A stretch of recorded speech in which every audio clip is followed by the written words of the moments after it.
ဒီနေ့မှာတော့သင်ခဲ့တဲ့ဟာကိုကျွန်တော် sharing ပြန်လုပ်သွားမှာဖြစ်ပါတယ်အကြောင်းကတော့ wall thickness ဆိုတဲ့အကြောင်းဖြစ်ပါတယ်ကျွန်တော် plastic pack design ကြီးဆွဲတဲ့အချိန်မှာလိုအပ်တဲ့ဟာပေါ့နော် golden rules လို့ခေါ်တယ်တင်လား wall thickness ကျွန်တော်တို့ဒီလို enclosure design ဆွဲရထားပါတော့နော်ကျွန်တော်တို့ဒီဟာ 2mm ရှိတယ်ကျွန်တော်တို့ဒီမှာကျွန်တော်တို့ဘူးအားမဲ့နေရာဘူးလိုက်တယ်ဆိုတော့ဘူးလိုက်တဲ့အချိန်မှာကျွန်တော်တို့ total 4mm ဖြစ်သွားတယ်ဒီလိုမဖြစ်သင့်ဘူးเนาะဒီဟာမားတယ်ပေါ့နော်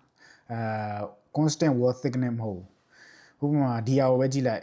ကျွန်တော်ဘူးရတဲ့နေရာလိုလာပြီဆိုတော့ 2mm လောက်လိုက်တယ်ဒီဟာ constant မဖြစ်တော့ဘူး 1mm တူဘူးသွားတာပေါ့နော်ဒီအပားနဲ့အထူဖြစ်သွားတယ်ကျွန်တော်ဖြစ်စေခြင်းကျွန်တော်တို့ဒီက accept လုပ်လို့ရတယ်ပေါ့နော် accept ဖြစ်တယ်ပေါ့နော်ဒီကကြတော့constant wall thickness ပေါ့နော် 2mm ဆိုဒီလိုမျိုးကိုရမယ့်အနေထားကျွန်တော်ဘူးရမယ့်အနေထားရောက်လို့ရှိရင် 2mm ကွက်တီပဲတဲ့မှာသွားမှာ constant ပေါ့နော် 2mm 2mm အဲ့လိုမျိုးပေါ့အဲ့ဒါကိုuniform wall thickness လို့လည်းခေါ်တယ် constant ပေါ့နော်ဖြစ်တဲ့ဟာပြီးတော့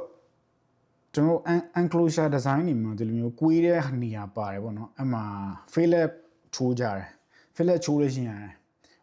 ဘယ်လိုတွက်မလဲပေါ့နော် external radius ကကြတော့ကျွန်တော် external radius ဘယ်လိုတွက်မလဲကျွန်တော်တို့ဒီမှာ wall thickness နဲ့ internal radius ကိုပေါင်းတဲ့အချိန်မှာကျွန်တော် external radius ထားမှာအဲ့ကြရင်ပို့ပြီးတော့အကုန်လုံးတူသွားပြီအဲ့ဒါပုံသင်နည်းရှိတယ်ပေါ့နော်ဒီမှာဥပမာ for instance ပေါ့နော် wall thickness ကို2mm ရှိတယ်ဆိုရင်ကျွန်တော်တို့ internal radius က 0.mm ချိုးပဲထားလိုက်တော့ဆိုနှစ်ခုပေါင်းလိုက်ရပြီ external radius ရပါ 2.5 ပေါ့နော်ဒီဟာကို 2.5 ထားမှာပေါ့နော်အဲ့ဆိုတော့ uniform wall လို့ဖြစ်တော့ uniform wall thickness ဖြစ်သွားပြီဒီဟာကိုမထည့်ဘူးဆိုရင်ဒီဟာဒီလိုမျိုး uniform wall thickness ကိုမဆွဲဘူးဆိုရင်ဘာဖြစ်လဲပေါ့နော်ဥပမာ injection molding ထုတ်တဲ့အခါကြာလို့ရှိရင်ကျွန်တော် short ဆိုတဲ့ short ပေါ့နော်တူတဲ့ပြစ်တဲ့ဟာ short ဖြစ်တဲ့ဟာအဲ့ဒါဖြစ်တတ်တယ်ပေါ့နော်အဲ့ကောင်ဘာလဲဆိုတော့အကုန်လုံးမပြီးွားတာမိုးထုတ်တဲ့အခါမှာအကုန်လုံး cavity မှာမပြီးွားတာပေါ့နော်မပြီးွားတိုွားတာပေါ့နော်